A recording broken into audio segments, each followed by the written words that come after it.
Why is the Nasdaq at all-time highs? It's the question all traders want to know. So the reason why is because fundamental data essentially drives price action. So whatever's happening in the backgrounds will explain why the market is going upwards. So as you can see here, we're at all-time highs on the Nasdaq and the S&P 500, and we've added 400 billion into the market. The US stock market has now added 10 trillion in the past 35 days. It's the best month since 2022. And as you can see here, these are the top 100 companies that are all gained in strength. Now, the key thing here is that, these companies have increased their market cap value $600 billion worth, which is incredible. And April is a significant month because it's the start of Q1. It's the start of the tax year. So that's when everybody submits and it shows their profits, their growth. So all these tech companies, we know they're booming because they're getting large investment. AI is definitely developing. People are investing thousands, if not millions, if not trillions, into the economy, into the space, into the industry. And that, inevitably is going to give these companies some inherited growth and strength. So that's what's happened behind the scenes. I guess the next thing to look at here, as you can see here, we've got obviously how the oil situation impacts Nasdaq and the tech companies.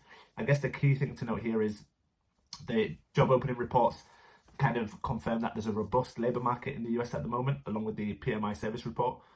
We know that Jerome Powell, who is the Fed chairman, he's leaving at the end of this month, and there's a new guy coming in. So interest rates are still high at 3.75%.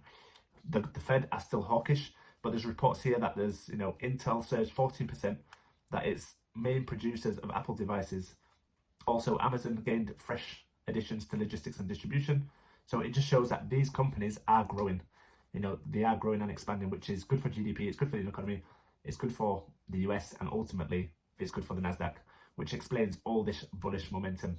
You can see here the data that came out today: new home sales, ISM, PMI services, job openings, which we spoke about, have all been positive.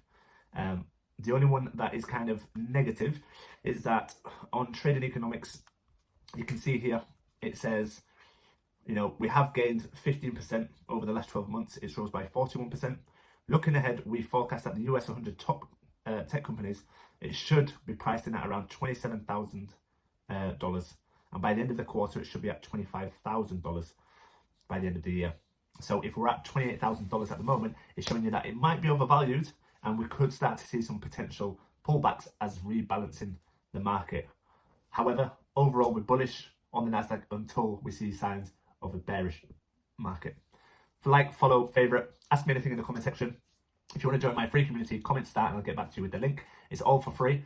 It's only educational content. It's not financial advice. Get started today. Join me, Nasdaq Mate.